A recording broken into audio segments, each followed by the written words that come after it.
নমস্কার বন্ধুরা।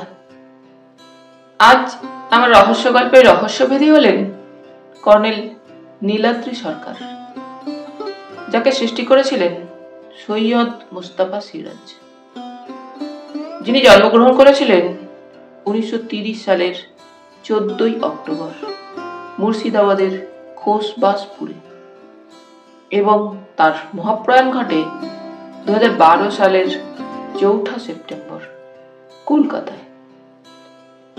আজ আমার গল্পটি আমি সংগ্রহ করেছি 15 নম্বর কর্নেল সমগ্র বই থেকে, যে বইটি প্রকাশনার দায়িত্বে ছিলেন দেশ পাবলিশার্স।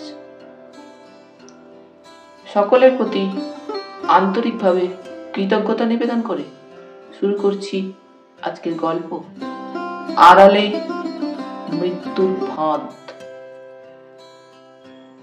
আজ থাকলো প্রথম পর্ব।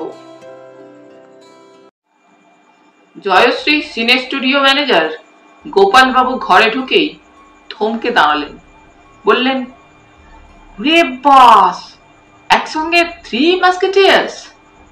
তা যাকগে, ভালোই হলো। কথাটা বলেই তিনি আমাদের 3 জনকে নমস্কার করে সোফায় বসলেন, তার হাতে একটা ব্রিফকেস। কর্নেল বললেন, আজ গোপাল বাবুর মুড বেশ চমৎকার দেখছি। ব্যাপার কি, নতুন কোনো ফ্লোর আপনাদের স্টুডিওতে চালু হয়েছে নাকি? গোপাল বাবু মুচকি হেসে বললেন, আর ফ্লোর? 3 নম্বর ফ্লোরে বতিন বাবুর নতুন ছবির আজ শুভ মহরতের কথা ছিল, কিন্তু ভোরবেলা তিনি ফোন করে জানালেন মহরত হচ্ছে না। আমি জিজ্ঞেস করলুম, আপনি সম্ভবত স্টুডিও থেকেই সোজা কর্নেলের ডেরায় হাজির হয়েছেন, তার মানে কিছু একটা অঘটন ঘটেছে। গোপাল বাবুর মুখ খোলার আগেই প্রাইভেট ডিটেকটিভ কে হালদার, অর্থাৎ আমাদের প্রিয় হালদার মশাই বলে উঠলেন, বুঝছি, কেন কি উনি ঠিকই আমাকে 3 মাস্কেটিয়ার্স কইলেন। গোপাল বাবু হাসি মুখেই বললেন, আপনি তো এক সময় পুলিশ অফিসার ছিলেন, রিটায়ার করে প্রাইভেট ডিটেকটিভ এজেন্সি খুলেছেন। কোন ফিল্ম প্রডিউসার যদি শেষ পর্যন্ত নতুন ছবির মহরত বাতিল করেন, তাহলে তার পিছনে কি কারণ আছে আপনার অনুমান করা উচিত। হালদার মশাই মুচকি হেসে বললেন, 2খান কারণ থাকতে পারে। একখান হইল গিয়া ডাইরেক্টরের সঙ্গে বিবাদ, অন্যখান হইল গিয়া হিরো বা হিরোইনের হার্ট কম্প দিয়া জ্বর আইছে। কথাটা শুনে প্রথমে কর্নেল, তারপর গোপাল বাবু এবং আমি একসঙ্গে হেসে উঠল।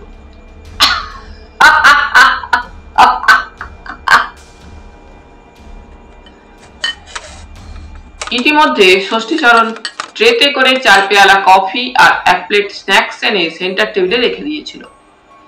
সে জানে কর্নেলের ঘরে কোনো অতিথি এলে কর্নেল আর 1 দফা কফি খেতে চাইবেন। কর্নেল বললেন, হালদার মশাই হিরো বা হিরোইনের কম্প দিয়ে জ্বর আসার কথা বললেন।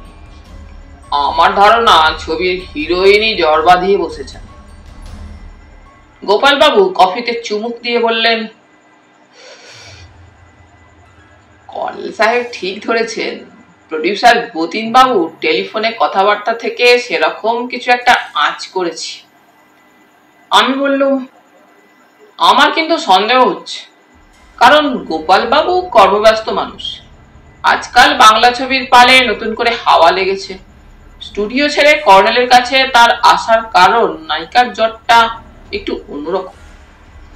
কর্নেল বললেন, জয়ন্ত, তুমি একজন সাংবাদিক, কাজেই তুমি গোপাল বাবুকে প্রশ্ন করে ভেতরকার খবর বের করে নাও। এমন হতেই পারে কেঁচো খুঁড়তে সাপ বেরিয়ে পড়বে। গোপাল বাবু এবার একটু গম্ভীর হয়ে বললেন, কতটা তাও বলা যায়। বতিন বাবুর ছবির হিরোইন এতকাল মডেলিং করত, হঠাৎ বতিন বাবুর চোখে পড়ে তার ভাগ্য খুলতে যাচ্ছিল, কিন্তু জ্বর, এই ব্যাপারটা একটু সন্দেহজনক। বনশ্রী অর্থাৎ হিরোইন সম্পর্কে স্টুডিওতে একটা গুজব শুনে এলুম। তার নাকি এমন জল যে হঠাৎ রাতারাতি তাকে তার পিসিমা বিহার মুলুকে নিয়ে পাড়ি জমিয়েছেন। অবশ্য এ কথার সত্যি মিথ্যে আমি জানি না। বনশ্রী যেখানে থাকে সেখানকার এক ভদ্রলোক আমাদের স্টুডিও টেকনিশিয়ান, তিনি আমাকে চুপি চুপি বলেছেন এই কেসটার পেছনে কিছু গন্ডগোল আছে। আমি বললুম, গন্ডগোলটা কি জ্বর ঘটিত? গোপালবাবু মাথা নেড়ে বললেন, তা বলতে পারবো না, এখানে আপনারা তিনজন বিচক্ষণ মানুষ আছেন। ততক্ষণে কর্নেলের কফি পান শেষ। ইজি চেয়ারে হেলান দিয়ে বসে চুরুট টানছিলেন। এক টুকরো ছাই তার সাদা দাড়িতে আটকে ছিল। এক ফালে নীল ধোঁয়া ঘুরতে ঘুরতে তার প্রশস্ত উজ্জ্বল টাক ছুঁয়ে ফ্যানের হাওয়ায় মিলিয়ে যাচ্ছিল। ওই অবস্থায় থেকেই তিনি বললেন, তাহলে বোঝা যাচ্ছে গোপালবাবু এখানে একটা রহস্যময় কেস নিয়ে ঢুকেছে। গোপালবাবু এবার একটু ছেড়ে কাশলে ভালো হয়।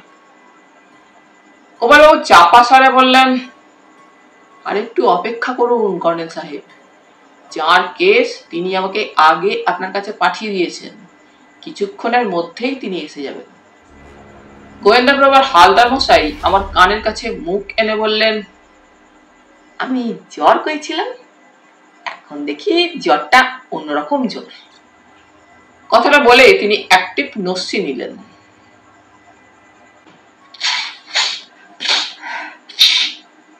তারপর প্যান্টের পকেট থেকে নোংরা রুমাল বের করে নাক মুছলেন।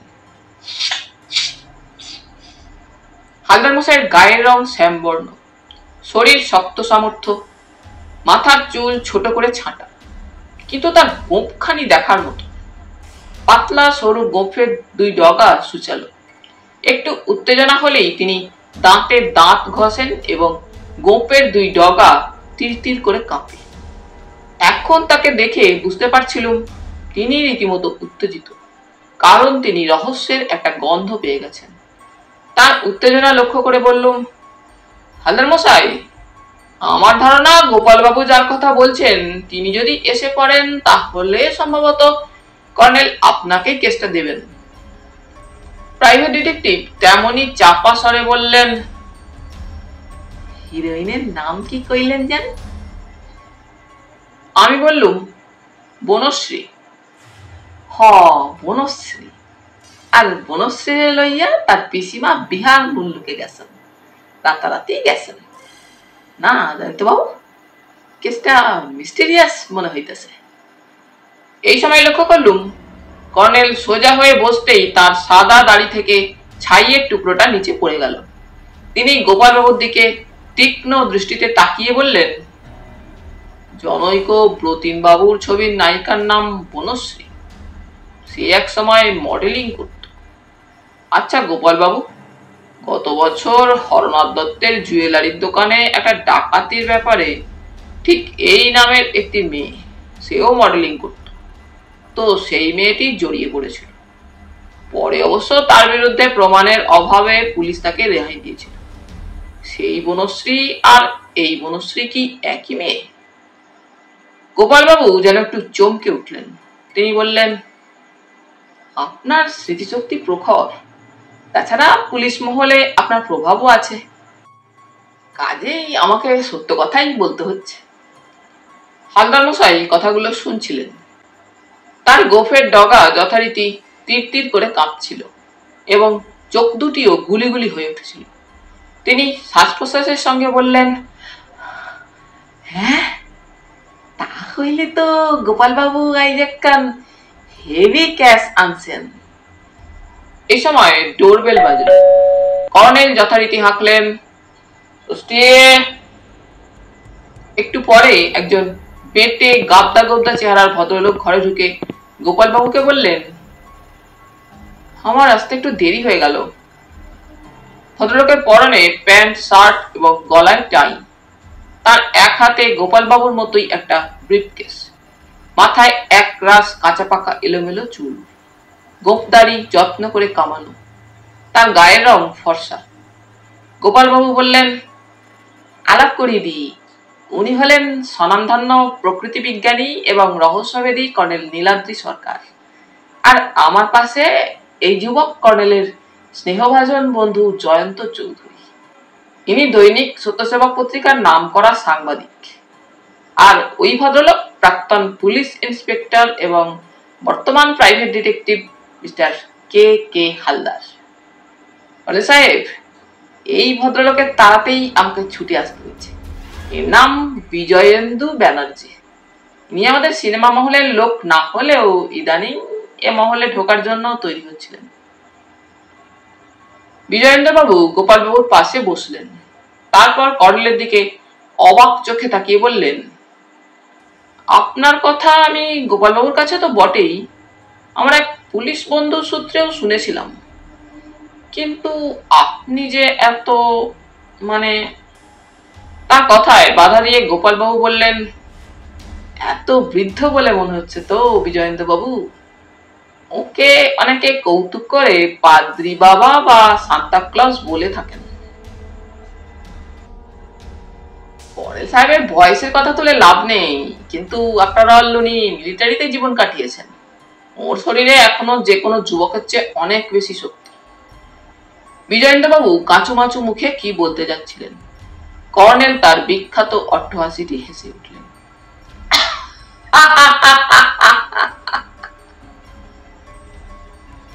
ঘর কেঁপে উঠল। তারপর উনি বললেন, গোপাল বাবু আমার সম্পর্কে বাড়িয়ে বলতেই অভ্যস্ত। মিস্টার ব্যানার্জি, শারীরিক শক্তির চেয়ে মানুষের মেধার শক্তি জীবনে বেশি কাজে লাগে। যাই হোক, আপনার বক্তব্য শোনা যাক। বিজয়েন্দ্র বাবু বললেন, গোপাল বাবু আপনাকে কি বলেছেন আমি জানি না, কিন্তু আমি বিপদে পড়েই আপনার সাহায্য নিতে এসেছি। কর্নেল বললেন, এক মিনিট, আগে কফি খান, তারপর কথা হবে। কফি নার্ভ চাঙ্গা করে। ষষ্ঠীচরণ সবসময় কফির জল তৈরি রাখে। সে শিগগির এক পেয়ালা কফি এনে দিল। তারপর আমাদের খাওয়া কফির পেয়ালাগুলো ট্রেতে তুলে নিয়ে সে চলে গেল। বিজয়েন্দ্র বাবু অনিচ্ছা করে কফির পেয়ালা তুলে নিয়ে চুমুক দিলেন। তারপর বললেন, গোপাল বাবু, কথাটা গোপনীয়। তা আপনি জানেন? কর্নেল বললেন, জয়ন্ত এবং প্রাইভেট ডিটেকটিভ মিস্টার হালদার, অর্থাৎ আমাদের প্রিয় হালদার মশাইয়ের সামনে আপনি গোপন কথা খুলে বলতে পারেন। গোপাল বাবুকে জিজ্ঞেস করুন, এরা দুজনেই আমার ঘনিষ্ঠ সহযোগী কিনা। গোপাল বাবু বললেন, বিজয়েন্দ্র বাবু, আপনি নিশ্চিন্তে সব কথা খুলে বলতে পারেন।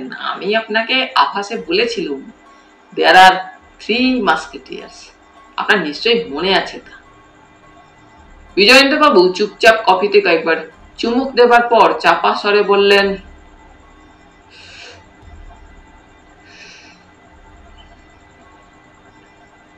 ফিল্ম প্রডিউসার ব্রতিন সোমের পাল্লায় পড়ে আমার ব্যবসায় কিছু বাড়তি টাকা দিতে চেয়েছিল। ব্রতিন আমার কাছে প্রথম দফায় 11 লাখ টাকা নিয়েছে। তারপর ফিল্মের কাহিনী, অভিনেতা অভিনেত্রী এবং বিশেষ করে নায়ক নায়িকাও সে ঠিক করে ফেলেছিল। সে বলেছিল ছবিটা শেষ করতে অন্তত 40-42 লাখ টাকা খরচ হবে। আমি শুটিং শুরু হলে পর্যায়ক্রমে ওকে অর্ধেক টাকা দিতে রাজি হয়েছিল। ছবির শুভ মুহূর্তের দিন ধার্য হয়েছিল আজ সকাল 10টায়। হঠাৎ কাল সন্ধ্যা 6টায় ব্রতিন টেলিফোনে আমাকে ডেকেছিল। সে থাকে আর্মহা স্ট্রিটে, আমি থাকি শ্যামবাজারে। তখনই তার কাছে ছুটে গিয়েছিলাম, কারণ টেলিফোনে তার কণ্ঠস্বর শুনে আমার সন্দেহ হয়েছিল কিছু একটা ঘটেছে। তো আমি যেতেই সে বলল, সর্বনাশ হয়েছে বিজয়েন্দু, নায়িকাকে খুঁজে পাওয়া যাচ্ছে না। তাকে নাকি তার পিসিমা কোথায় নিয়ে গেছে। আমি জিজ্ঞেস করলাম, কোথায় নিয়ে গেছে জানতে পেরেছো? সে বলল, ওদের পাড়ায় খোঁজ নিয়ে জেনেছি। বিহারের কোথায় ওদের আত্মীয় আছে সেখানে গেছে। তার চেয়ে সাংঘাতিক কথা, নায়িকা বনশ্রী রায় আমার টেবিলের ড্রয়ার থেকে তোমার দেওয়া 11 লাখ টাকা আর আমারও বেশ কিছু টাকা কখন হাতিয়ে নিয়ে কেটে পড়েছে। কর্নেল জিজ্ঞেস করলেন, আপনার টাকা খোয়া গেছে তা বুঝলুম, অন্তত ব্রতিন বাবু যখন আপনাকে এই কথাই বলেছেন। কিন্তু আমার প্রশ্ন, আপনি ব্রতিন বাবুকে সঙ্গে না নিয়ে একা কেন আমার কাছে এসেছেন? উত্তরটা দিলেন গোপাল বাবু। কর্নেল সাহেব, রহস্যের শুরু তো এখানেই। আজ সকাল থেকে ব্রতিন বাবু নাকি নিখোঁজ। গোয়েন্দা প্রভু জিজ্ঞেস করলেন, নিখোঁজ কইতাছেন কেন? আমার বাড়ির লোক আপনারা কি কইছে উনি নিখোঁজ হইয়া গেছেন? বিজয়েন্দ্র বাবু হতাশ ভঙ্গিতে বললেন, আগে হ্যাঁ, ব্রতিন নাকি ভোরবেলায় এই গোপাল বাবুকে ফোন করেছিল, কিন্তু আমি যখন ওর বাড়ি গেলুম তখন ওর স্ত্রী রমা কান্নাকাটি করে আমাকে এই কাগজটা দেখালো। এ দেখুন, এতে কি লেখা আছে। বলে তিনি কর্নেলকে বুক পকেট থেকে ভাঁজ করা একটা কাগজ দিলেন। কর্নেল সেটা পড়ে দেখার পর বললেন, ব্যাপারটা সত্যি অদ্ভুত। আমি কর্নেলের হাত থেকে কাগজটা নিলুম, তারপর পড়ে দেখলুম তাতে লেখা আছে, আমি সর্বশান্ত হয়ে গেছি। নিজেকে দেউলিয়া ঘোষণা করা ছাড়া উপায় নেই। জীবনে ঘৃণা ধরে গেছে, তাই আমি অজানা দেশের পথেই চলে গেলুম। কেউ আর খোঁজ করো না, খুঁজলেও আমাকে পাবে না। ইতি হতভাগ্য ব্রতিন সোম। কর্নেল জিজ্ঞেস করলেন, ব্রতিন বাবুর হাতের লেখা আপনি চেনেন? বিজয়েন্দ্র বাবু বললেন, হ্যাঁ চিনি।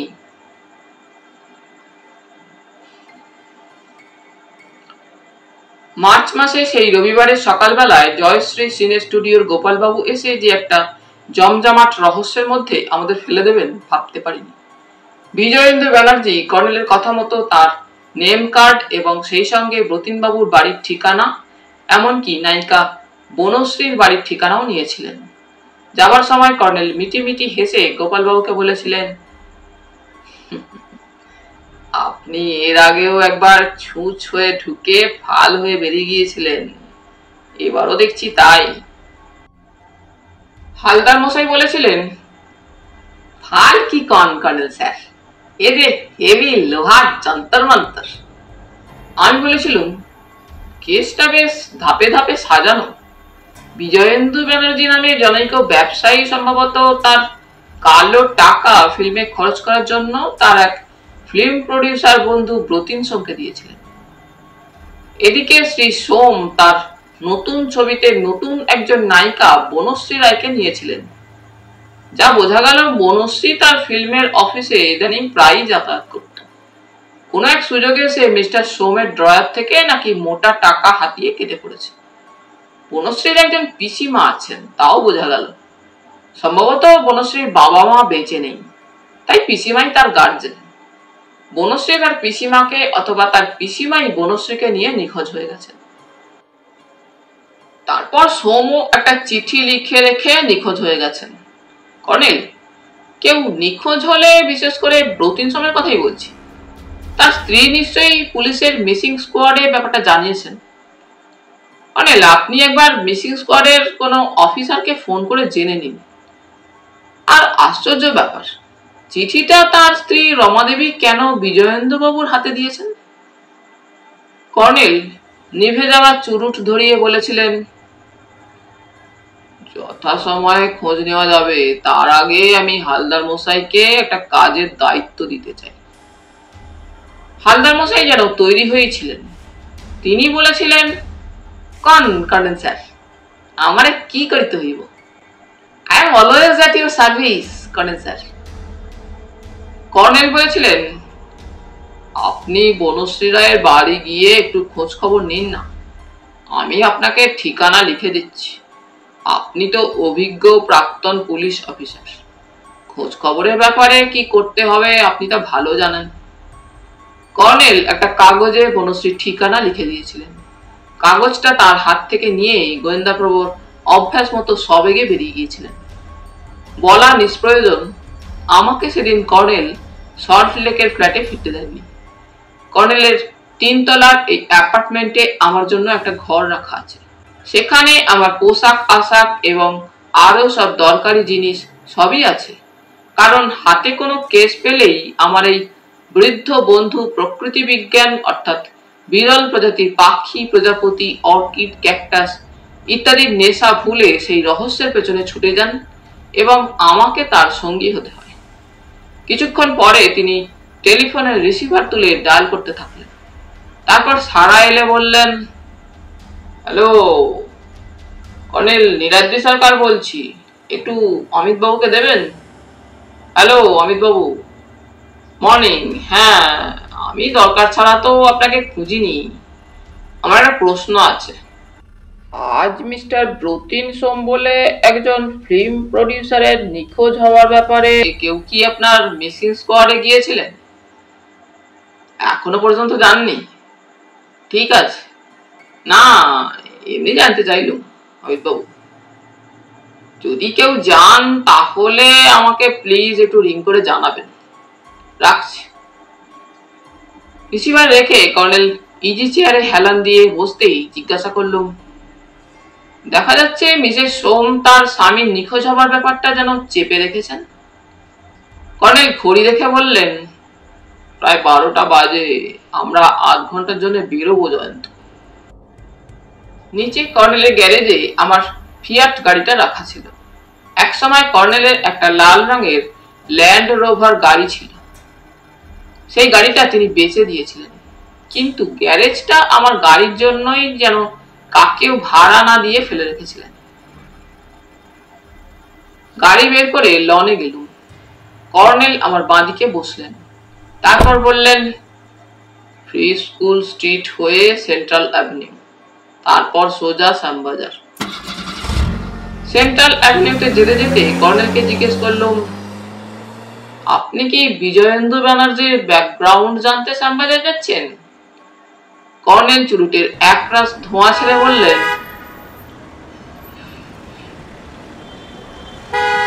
বাগবাজারে আমার এক পরিচিত ভদ্রলোক আছেন, তার সঙ্গে জাস্ট কয়েক মিনিট কয়েকটা কথা বলেই চলে আসুন।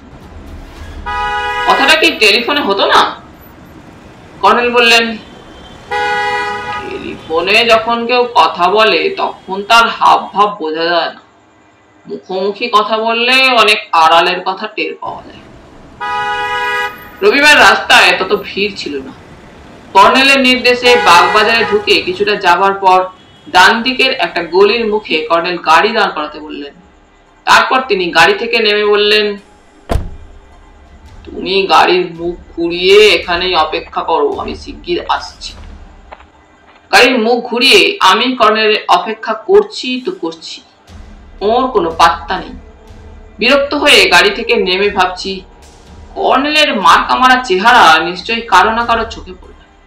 আমি তাকে জিজ্ঞেস করে জেনে নেব তিনি কোন বাড়িতে ঢুকেছেন। এই ভেবে গাড়ি লক করার জন্য জানালার কাঁচ তুলছি, এমন সময় হন্তদন্ত হয়ে কর্নেল ফিরে এলেন। বললুম, এখনই আসছি বলে আপনি নিশ্চয়ই কোনো বন্ধুর বাড়িতে কফি খেয়ে তারপর ছুটে আসছেন। কর্নেল একটু হেসে বললেন, পুরনো পরিচিত জনেরা দীর্ঘকাল পরে দেখা হলে সহজে ছাড়তে চান না। যাই হোক, চলো, আমাদের লাঞ্চের আধ ঘন্টা দেরি হয়ে গেল। তিনি গাড়িতে উঠে বসার পর স্টার্ট দিয়ে বললুম, আমাকে সঙ্গে নিয়ে গেলে নিশ্চয়ই এই দেরিটুকু হতো না। কোনো বাধা ছিল কি? কর্নেল বললেন, বাধা ছিল না, তবে তুমি লক্ষ্য করোনি গলিটা এমন ঘিঞ্জি যে পাশাপাশি দুটো গাড়ির জায়গা হয় না। আস্তে আস্তে বললুম, আসল কথাটা কিন্তু আপনি কিছুতেই বলছেন না। আমার ধারণা আপনি বনশ্রী রায় আর ব্রতিন সোমের অন্তর্ধানের ব্যাপারে কোনো সূত্র খুঁজতে গিয়েছেন। কর্নেল বললেন, না, তুমি একজন সাংবাদিক সারা পথ যাবে আর আমাকে ক্রমাগত প্রশ্ন করে জেরবার করবে, তাই কথাটা বলেই ফেলি। আমি গিয়েছিলাম চন্দ্র জুয়েলারির মালিক হরনাথ চন্দ্রের কাছে। বুঝেছি, বনশ্রী এবং সেই জুয়েলারির কেস। ঠিক ধরেছ, আমি শুধু জানতে গিয়েছিলাম পুলিশ প্রমাণের অভাবে বনশ্রীকে রেহাই দিলেও হরনাথ বাবুর মনে তার সম্পর্কে এখনো কোনো সন্দেহ থেকে গেছে কিনা। হরনাথ বাবু কি বললেন আপনাকে? কর্নেল একটু চুপ করে থাকার পর বললেন, তার মনে বনশ্রী সম্পর্কে কোনো সন্দেহ নেই। আসলে কি ঘটেছিল তা তোমাকে বলি। ওদের জুয়েলারির একটা বিজ্ঞাপনের জন্য একটা বিজ্ঞাপন কোম্পানিকে ওরা দায়িত্ব দিয়েছিলেন। কিন্তু দুর্বৃত্তদের একটা গ্যাং সেটা জানতে পারে এবং শুটিংটা কোথায় হচ্ছে তাও কোনো সূত্রে জেনে ফেলে। শুটিং হচ্ছিল ওদের শোরুমের পিছন দিকের একটা দোতলা ঘরে। এসব ক্ষেত্রে বুদ্ধিমান রত্ন ব্যবসায়ীরা মেকি গয়নাগাটি ব্যবহার করে, কিন্তু ভিতরের দোকান। তাই হরনাথ বাবু বনশ্রীর জন্য প্রচুর দামি গয়নাগাটি, এমনকি হিরে খচিত একটা 2 লক্ষ টাকা দামের জড়োয়া নেকলেস দিয়েও বনশ্রীকে সাজিয়েছিলেন। তারপর যথারীতি শুটিং শুরু হয়। ব্যাকগ্রাউন্ড মিউজিক বেজে ওঠে। বনশ্রী অনেকগুলো পোজ দিয়ে দাঁড়ায়, তারপরেই হঠাৎ ঘরের আলো নিভে যায় এবং বনশ্রী চাপা আর্তনাদ করে ওঠে। কেউ সেই অন্ধকার ঘরে হুমকি দেয়, টু শব্দ করলেই প্রত্যেকের লাশ ফেলে দেবে। জিজ্ঞেস করলুম, হরনাথ বাবু সেখানে উপস্থিত ছিলেন? কর্নেল বললেন, মানুষ হিসাবে তিনি সরল প্রকৃতির বলা যায়। তিনি কল্পনাও করেননি যে এই বদ্ধ ঘরে কেমন করে ডাকাতরা ঢুকে পড়বে আর তার গলায় আগ্নেয়াস্ত্রের নল ঠেকিয়ে তাকে চুপ করিয়ে রাখবে। হরনাথ বাবুর বক্তব্য বড়জোর কয়েক মিনিটের ব্যাপার, তারপরেই আলো জ্বলে ওঠে। তিনি দেখতে পান বনশ্রী মেঝে উপুর হয়ে শুয়ে আছে। তার পরনে শাড়ি প্রায় খুলে গেছে, আর সবচেয়ে ভয়ঙ্কর ব্যাপার, তার গায়ে একটাও গয়নাগাটি নেই। ডান কানে রক্ত ঝরছে, জড়োয়া নেকলেসটাও গলা থেকে অদৃশ্য। বললুম, বিজ্ঞাপন কোম্পানির লোকেরা কজন ছিল তা কি হরনাথ বাবু লক্ষ্য করেছিলেন? কর্নেল একটু হেসে বললেন, না, কাজেই বিজ্ঞাপন কোম্পানির লোক বলে পরিচয় দিয়ে কেউ পিছনের দিক থেকে ঘরে ঢুকে পড়লে জানার উপায় থাকে না। বিজ্ঞাপন কোম্পানির লোকেদের বক্তব্য, এসব কাজে তাদের অন্তত 5-6 জন টেকনিশিয়ান দরকার। ওই ঘরে ঢোকার সময় তাদের সঙ্গে বাইরের 2-3 জন লোক ঢুকে পড়লেও তাদের লক্ষ্য করার সময় থাকে না, কারণ তখন তারা যে যার কাজে ব্যস্ত। এখানে একটু খটকা লাগছে আমার। পুলিশকে বিজ্ঞাপনের টেকনিশিয়ানরা কি এই কথাই বলেছিল? হ্যাঁ, কিন্তু পুলিশ তাদের রেহাই দেয়নি। শেষ পর্যন্ত কারো শাস্তি না হলেও সেই বিজ্ঞাপন কোম্পানিটার নামে বাজারে প্রচন্ড বদনাম হয়েছিল। শেষে কোম্পানিটাই উঠে যায়। আমার গাড়ি যখন ফ্রি স্কুল স্ট্রিট হয়ে ইলিয়ট রোডে ঢুকছে, তখন বললুম, আমার দৃঢ় বিশ্বাস বিজ্ঞাপন কোম্পানির সেই টেকনিশিয়ানদের কারো সঙ্গে ডাকাতের যোগাযোগ ছিল। কর্নেল বললেন, কিন্তু কোর্ট তো অকাট্য প্রমাণ দাবি করে। তাছাড়া সেই গয়নাগুলো পুলিশ উদ্ধার করতে পারেনি। ইলিয়ট রোড এলাকায় কর্নেলের সানি ভিলা নামক 3 তলার অ্যাপার্টমেন্ট হাউসের গেট দিয়ে যখন গাড়ি ঢোকাচ্ছি, তখন কর্নেল হাসতে হাসতে বললেন, কেসটা খুব জটিল ছিল না, কিন্তু হরনাথ বাবু আমার উপর তত বেশি নির্ভর না করে পুলিশকেই ছাড় করেছিলেন। যাই বলো জয়ন্ত, এই বৃদ্ধ বয়সে অভিমান জিনিসটা আমার মধ্যে এখনো আছে। গাড়ি গ্যারেজে রেখে এসে কর্নেলের সঙ্গে সিঁড়ি বেয়ে 3 তলায় উঠতে উঠতে বললুম, সেই অভিমান এতদিনে আর নেই। তা থাকলে আজ হরনাথ বাবুর সঙ্গে দেখা করতে যেতেন না। কর্নেল চাপা স্বরে বললেন, ব্যর্থ হয়ে ফিরিনি জয়ন্ত। পুরনো কথার আড়ালে অনেক সময় নতুন কথা লুকিয়ে থাকে। তাছাড়া আমি একটা কথা তোমাকে প্রায়ই বলি, আমরা জানি না যে আমরা কি জানি। ষষ্ঠীচরণ দরজা খুলে দিয়ে বলল, বাবা মশাইদের লাঞ্চ খেতে আজ 8 ঘন্টা লেট। কর্নেল চোখ কটমটিয়ে বললেন, আজ আমরা স্নান করব না, শিগগির লাঞ্চ রেডি কর। ষষ্ঠী কাঁচুমাচু মুখে ভিতরে চলে গেল। খাওয়া দাওয়ার পর অভ্যাস মতো আমি ড্রয়িং রুমে ডিভানে লম্বা হয়েছিল। কর্নেলও তার অভ্যাস মতো ইজি চেয়ারে বসে চুরুট টানছিলেন। আমার চোখে সবে ঘুমের টান এসেছে এমন সময় ডোরবেল বেজে উঠল। এমন অসময়ে কে এলো? বিরক্ত হয়ে পাশ ফিরল। কর্নেল যথারীতি ষষ্ঠী বলে হাঁক দিয়ে থেমে গেলেন। লক্ষ্য করলুম তিনি নিজেই ড্রয়িং রুমের সংলগ্ন ছোট্ট ওয়েটিং রুমের ভেতর দিয়ে অদৃশ্য হলেন। বুঝতে পারলুম বেচারা ষষ্ঠী এখন খেতে বসেছে। তাই কর্নেল তার স্নেহভাজন পরিচারককে বিব্রত না করে নিজেই দরজা খুলতে গেলেন। এই দরজার কথাটা একটু উল্লেখ করা উচিত। দরজায় যে বিশেষ ধরনের তালা লাগানো আছে তা ঘরের ভিতর থেকে হ্যান্ডেল নামালেই খুলে যায়, কিন্তু বাইরে থেকে চাবির সাহায্য ছাড়া খোলা যায় না। একটু পরে দেখলুম কর্নেলের সঙ্গে লালবাজার ডিটেকটিভ ডিপার্টমেন্টের সাব ইন্সপেক্টর নরেশ ধর ঘরে ঢুকেছেন। তার মুখে গভীর উদ্বেগের স্পষ্ট ছাপ। সোফায় থপাস করে বসে প্লেন ড্রেস পরা নরেশবাবু চাপা স্বরে বললেন, জয়ন্তবাবু কি ঘুমোচ্ছেন? কর্নেল বললেন, আপনি তো জানেন জয়ন্তের এটা একটা বদ অভ্যাস। এসব কথা শুনেও আমি ঘুমের ভান করে পড়ে রইলাম, কিন্তু দুজনের মধ্যে যেসব কথাবার্তা শুরু হলো তা দিব্যি আমার কানে ভেসে আসছিল। কর্নেল বললেন, আপনাকে দেখেই বোঝা যাচ্ছে একটা সাংঘাতিক কিছু ঘটেছে এবং আপনার উপর কর্তৃপক্ষ কড়া দায়িত্ব চাপিয়ে দিয়েছেন। নরেশবাবু চাপা স্বরে বললেন, কিছু ঘটেছে তা সত্যি, কিন্তু বিশ্বস্ত সূত্রে জানতে পেরেছি যে ঘটনার মাথার দিকে আমাকে দাঁড়াতে হয়েছে সেটার পায়ের দিকে স্বয়ং আপনি দাঁড়িয়ে আছেন। কর্নেল বললেন, অর্থাৎ ধরা যেতে পারে একটা বিষধর সাপের মাথার দিকে আপনি আর লেজের দিকে আমি। নরেশবাবু বললেন, এখন আমার হাসি শোভা পায় না, কিন্তু আপনার কথা শুনে একটু না হেসে পারলুম না কর্নেল সাহেব। বিষধর সাপটা কিন্তু বেঁচে নেই। বেঁচে নেই তা তো বোঝাই যাচ্ছে, বেঁচে থাকলে আপনাকে ছোবল দিত। যাই হোক, এবার সরাসরি কাজের কথায় আসা যাক। আপনি বুঝতেই পারছেন ওটা একটা ডেড বডি। আপনি বিষধর বললেন তা ঠিকই, জীবদ্দশায় এই ডেড বডিটি অনেক দুষ্কর্ম করেছে, কিন্তু তার বড় পলিটিক্যাল গার্জেন থাকায় পুলিশকে সংযত হয়ে চলতে হয়েছে।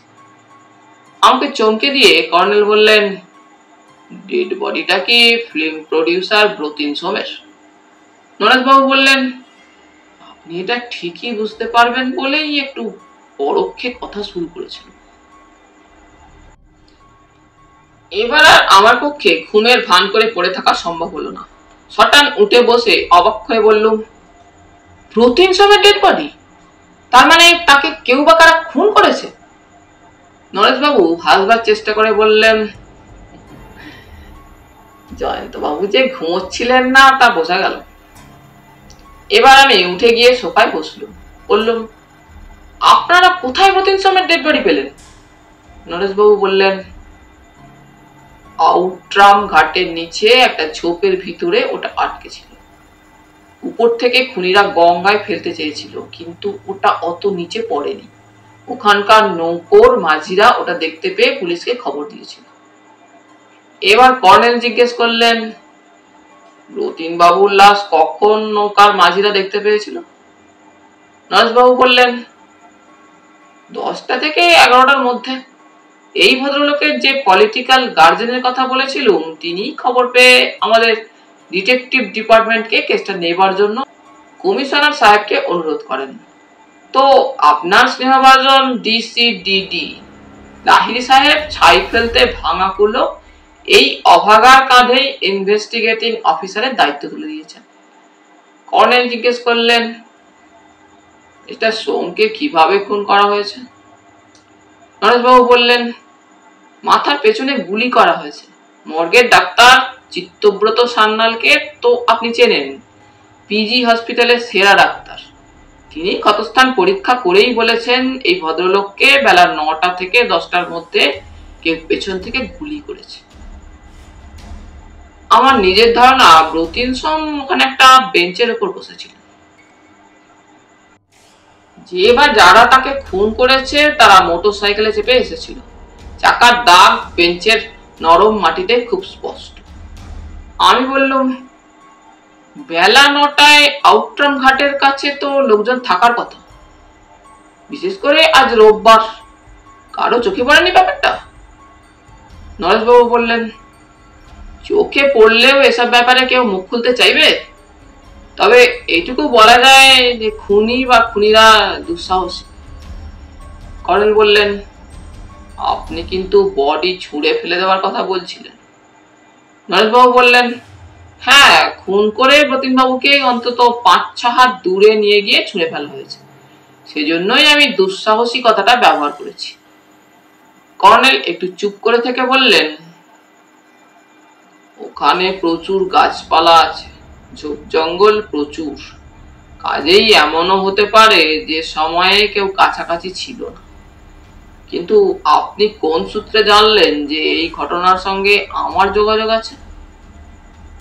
নরেশবাবু বললেন, রতিনবাবুর বন্ধু জনৈক বিজয়েন্দ্র ব্যানার্জি আমার কাছে সব কথা খুলে বলেছেন।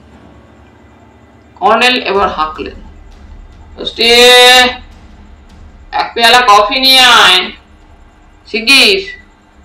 নরেশবাবু বললেন, হ্যাঁ, দুপুরে তো ক্যান্টিন থেকে অখাদ্য খেয়ে খিদে মিটিয়েছি, ষষ্ঠীর হাতের কফি পেলে নার্ভ চাঙ্গা হবে।